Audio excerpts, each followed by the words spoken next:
Yes, sir. Look, man, I've been rooting for the Philadelphia Eagles since about 99, 2000. So I've seen it all, the highs and the lows. Donovan McNabb going through everything that he went through. T.O. coming through for 1 year, disappointing us the next year. I'll still give it to him. That's still one of the greatest wide receiver performances I've ever seen in a Super Bowl. And we should have won that. Should have, could have, would have. It is what it is. Fast forward to 2017, Carson Wentz had one of the greatest seasons as a quarterback. He would have been the MVP that year. We're not going to act like he wasn't great just a couple of years ago, man. A lot of people love to be prisoners of the moment and want to be like, what have you done for me lately? And we need to cut that shit out because we could see a handful of quarterbacks that have been in some shitty situations, mainly because of the head coach. For example, Jared Goff. Look at how he was looking with Jeff Fisher, who was one of the shittiest coaches of all fucking time, dude. Changes to Sean McVay, he's lighting it up. He's still a little inconsistent, but you catch my drift. This dude, Doug Peterson, I'm going to say it right now, he has to go. I could tell by the way these games are flowing.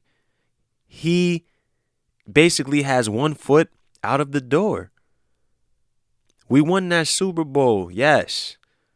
That was a great year. Nick Foles came through. Yes, we're going to give him the credit that is due because he balled the fuck out. He did what he had to do. But Nick Foles plays great when he has nothing to lose. When he is a starter, he does not play like a starter, dude, because he is not a starting quarterback. He went to Jacksonville, played like shit. He's in Chicago. Trash. So it's not just about Nick Foles. The thing that Nick Foles was doing better than Carson Wentz that year, he was not just throwing the ball to Zach Ertz. Carson Wentz was killing me when he was repeatedly throwing it to Zach Ertz. I mean, Zach Ertz is having 9, 10, 11 catches. You have Alshon Jeffrey and other individuals, dude. Spread the ball out. That's what Nick Foles did a ton better than Carson Wentz. I'm going to give him that. Then now you have Carson Wentz rush back because now he has to prove himself. He has the chip on his shoulder from being the number 2 pick. Now he has the biggest chip on his shoulder because he wasn't the starting quarterback in a Super Bowl victory. We got the fans giving Nick Foles nicknames, monument statues, so on and so on. So what quarterback, what competitive individual is not going to have a chip on his shoulder? But the problem is this. With the atmosphere, with Wentz being in his own head, it's not a good situation going on here. It's not a good situation to where you let Nick Foles go, which I believe was a totally bad move. The easiest position in football is the backup quarterback. That's the best position. You're clean. You're sitting there with a fucking clipboard. You let him go to draft Jalen Hurts in the second round. So not only are you adding pressure on Wentz, you're just creating this media shit show that this goofballs in the media are going to run with and create a shit show, man. Why would you do that? Doug Peterson is not a great coach. I don't care what anybody says.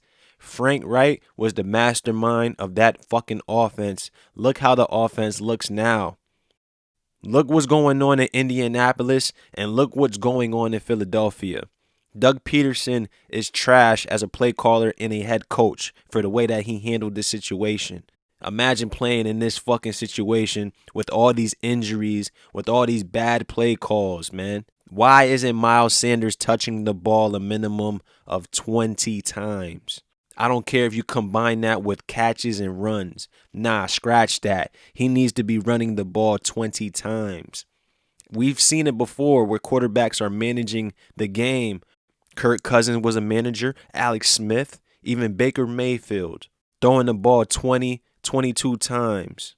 No more than 29 times. Carson Wentz is dropping back, dude. He's throwing the ball 37, 35 times. He's leading the league in turnovers and sacks. Why do you keep setting him up to fail? That's what I believe. Someone correct me if you feel some other way. If you're watching a different game than I'm watching, yes, he's not playing good, but he's setting him up to fail. Why are you putting Jalen Hurts in the game for one play? But we've seen the 2 QB system work, man. If you know what you're doing, if you're going to put Jalen Hurts out there, you better keep him out there for the whole fucking series. I've seen him go out there for one play. It's a bad snap. Now he's out. So not only are you fucking up the rhythm of the offense, you're fucking up the rhythm of your quarterbacks, dude. You don't know what the fuck you want to do. So not only are you calling all these pass plays, so where's all that drama that we were hearing when they were talking about Carson Wentz is changing plays? You would think if Carson Wentz was changing plays, his ass would be smart enough to change the pass play to a fucking run. So what really is going on here? Right now they got Orlando Scandrick in here. So no disrespect. He's going to play the role of that bitter bitch.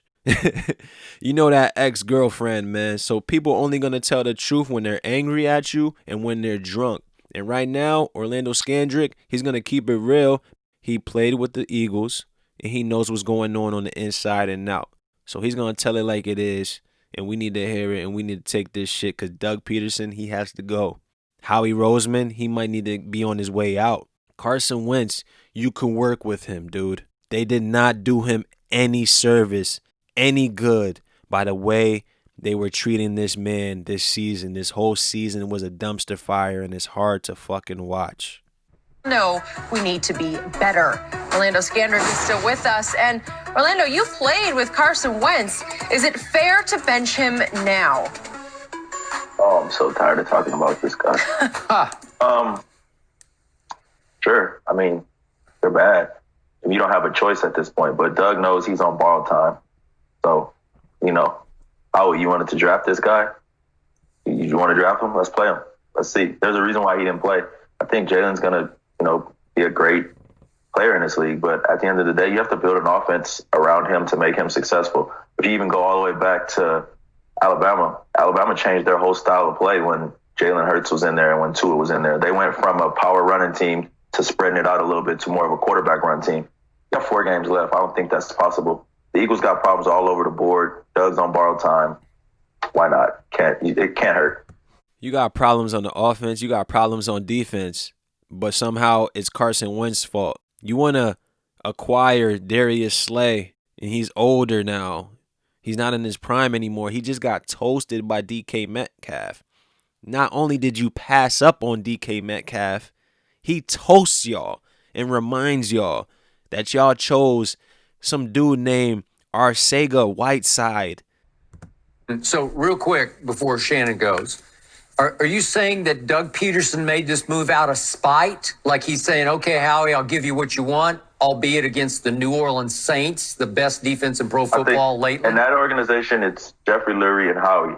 There's really no space in between them. Howie's the football guy. Jeffrey Lurie's the owner. Jeffrey Lurie survived the Andy Reid era. Let me correct my words.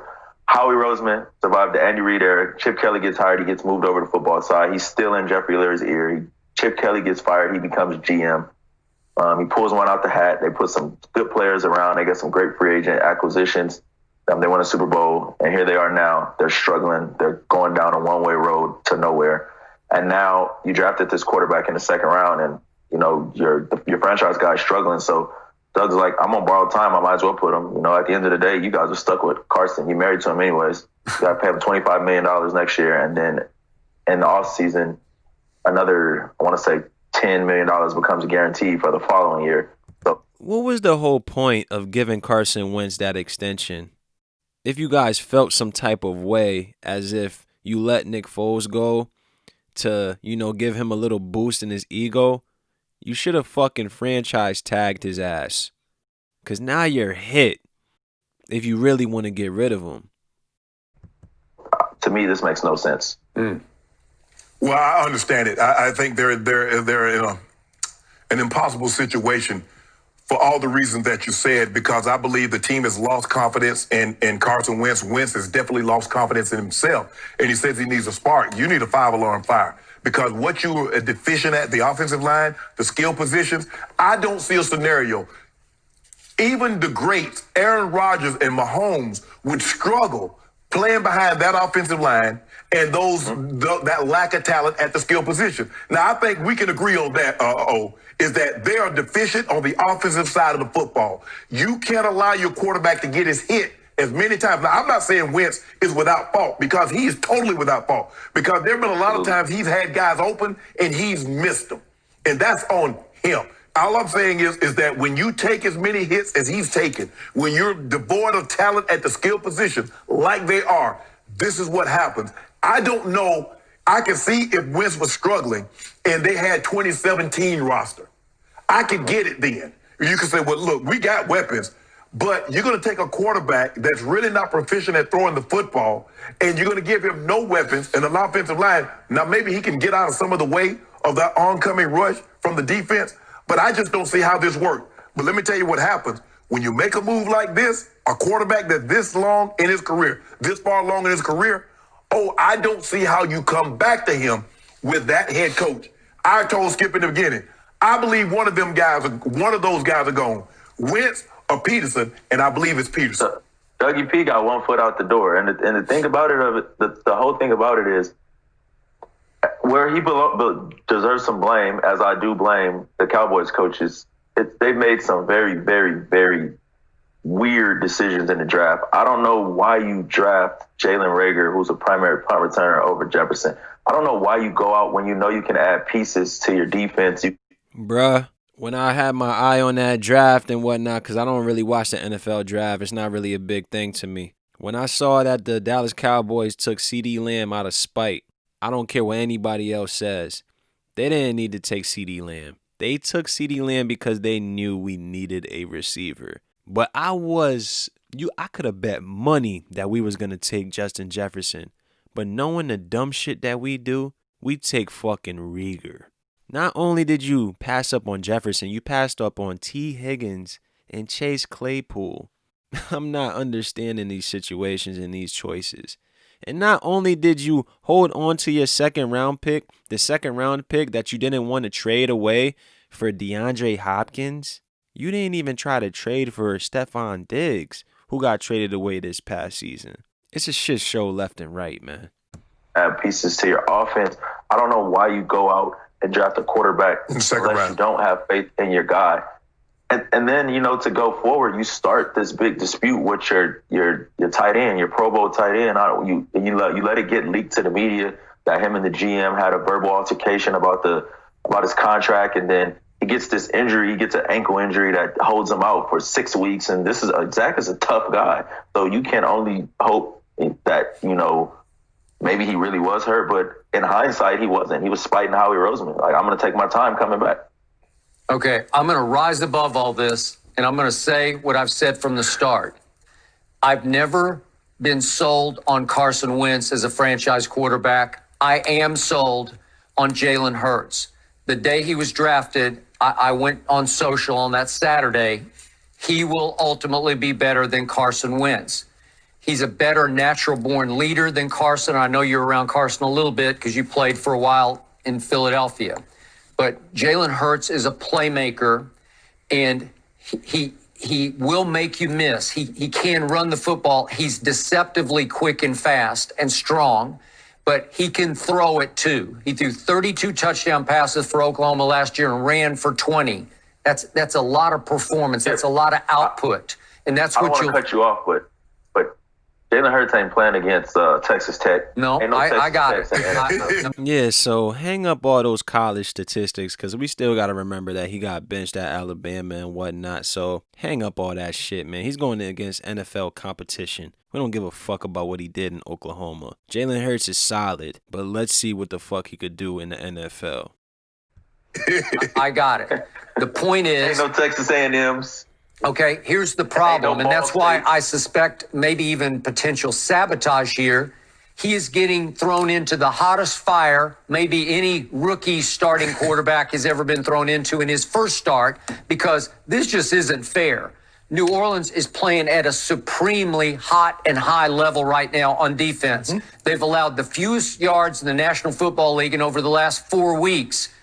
They're tied for first in sacks because they tormented Tom Brady in his own stadium. And they have just finished tormenting Matt Ryan, the former MVP, twice. They took him all apart. And now you're throwing this kid into that fire, albeit at home. It's close to being unfair. But I still say he will perform better than Carson Wentz would be able to perform going forward. Because where I do agree with Shannon, the team has lost all faith in Carson, and he's lost a lot of faith in himself. But I think that you're confusing better with worth a damn. You know, and the coach always told me that. He said, don't confuse okay with worth a, bad word. I'm not going to use that. Yep. But the team has problems all over the board. They don't run the ball. They're not committed to run the ball. And if you even go back to last year, they fired the offensive coordinator. Doug was calling the plays the whole time. I forget what game it was. It might have been the Giants game, dude. Miles Sanders is killing them. Then they switched it with Boston Scott. He broke off a 63-yard run, I believe. Then they decide to start passing the ball. Now, who's to blame for that? Miles Sanders should be running the ball 25 times, dude. Why the fuck is this dude, Doug Peterson, sabotaging the team? I guess he knows this is his last season. So he's like, fuck it, I'll start Jalen Hurts. But you're going to start him against a team that's going for the number 1 seed right now? We'll see. And then miraculously, Doug gets this pressure, and it's like, oh, I haven't been calling 2 minute. Oh, I haven't been calling this. And now somebody else is calling the plays. It's the blame game all over the board. And like I said, Doug's on borrowed time. How he's going to make it probably. He's not going to get fired. I doubt it.